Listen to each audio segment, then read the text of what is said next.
Futur entrepreneur, quelles erreurs à éviter? Un de mes mentors et entrepreneur à succès m'a un jour fait comprendre et prendre conscience de ces points importants que je partage avec vous aujourd'hui. Alors restez bien jusqu'à la fin pour en bénéficier. Numéro 1, le manque d'objectifs clairs. Peu de gens savent exactement où ils vont. Ils veulent que leur vie soit meilleure mais ne fixent pas leur esprit sur un objectif spécifique. Beaucoup d'entrepreneurs à succès affirment qu'il est bénéfique de se fixer une deadline, une date butoir pour démarrer un projet, même symbolique. Atteindre des objectifs peut s'avérer facile, mais les fixer clairement est bien plus difficile. Du coup, les gens n'arrivent pas à fixer des objectifs clairement définis. L'être humain est fait de se fixer des buts. C'est inscrit dans nos gènes et nous avons des dons innés en nous, comme un GPS mental intégré pour nous guider vers n'importe quel objectif. Pourquoi parfois les gens errent et tournent en rond? Tout simplement parce que notre esprit est programmé pour chercher quelque chose en permanence. Et aussi parce que les gens ne savent pas réellement où ils veulent aller. Je vous donne la suite de ces erreurs pour vous aider à devenir des entrepreneurs bien préparés juste après ça. En numéro 2, l'absence de plan clairement défini. La plupart des gens ne parviennent pas à créer des plans clairement définis. Ils se perdent dans trop de réflexions car ils n'arrivent pas à percevoir l'ensemble d'un plan et à cause aussi d'un manque de confiance. Les gens abandonnent trop vite lorsqu'ils rencontrent des difficultés, des imprévus. Il n'y a pas besoin d'avoir un plan directeur complet et juste et parfait. Vous avez juste besoin de quelques étapes pour démarrer.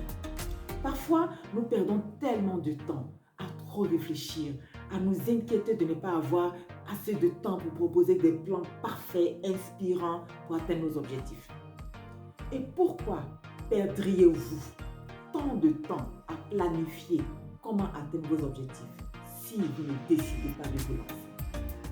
Du coup, pourquoi ne pas faire aussi les choses à l'envers? Prendre déjà une décision ferme et irrévocable que vous allez poursuivre votre objectif. À partir de cette décision ferme, les plans viendront à l'esprit au fur et à mesure que vous mettrez des petites actions constantes en place. En numéro 3, le manque de confiance ou une mauvaise opinion de soi. C'est la cause de l'hésitation et de la peur des gens. Vous vous trompez sur l'opinion que vous avez de vous-même. Et votre succès est limité par ce que vous pensez de vous, de votre monologue interne. Du genre, je n'ai pas ce qu'il faut pour réussir. Arrêtez-vous net quand vous commencez à penser comme ça. Si vous avez reçu une inspiration spécifique à propos de ce que vous voulez être, faire ou avoir, cela signifie que vous avez le talent et les capacités pour y arriver. L'être humain a été conçu pour le succès par notre Créateur. Vous pouvez vous former pour augmenter vos talents et votre valeur. Ensuite, le manque de confiance aussi est normal quand vous essayez quelque chose de nouveau ou que vous vous lancez dans quelque chose de très challengeant, voire effrayant. Donc, il ne faut pas être trop vraiment dur avec soi-même. Parce que c'est bien d'être parfois un peu inconfortable pour pouvoir croître. Si vous avez une mauvaise opinion de vous-même, cela peut être changé si vous le souhaitez, soit par un accompagnement de coach, mentor, par des formations aussi. En numéro 4, l'absence de décision. Napoléon Hill a dit que la prise de décision est le 7e pas vers les richesses. L'incapacité à prendre des décisions rapidement est au cœur de la plupart des échecs. C'est le début qui arrête la plupart des gens. L'indécision est une habitude et elle peut être corrigée vite. On ne nous apprend pas parfois à prendre des décisions, mais vous pouvez apprendre ça. Commencez par d'abord dresser une liste de décisions que vous avez reportées sans cesse.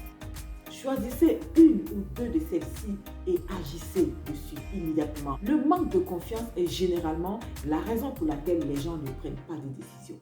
L'indécision crée des doutes et les doutes créent la peur. Et c'est comme ça que vous restez paralysé, bloqué. Napoléon disait encore qu'après avoir étudié une centaine de chefs d'entreprise à succès, ils avaient tous un point en commun.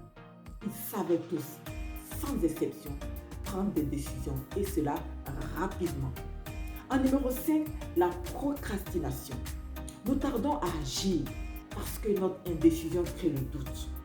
Vous avez une idée géniale et puis vous dites je vais prendre encore et encore le temps d'y réfléchir. Au pire, vous allez demander des avis de plusieurs personnes pendant trop longtemps. Plus plus vous remettez les choses à plus tard, plus le doute s'accentue et du coup, vous êtes paralysé.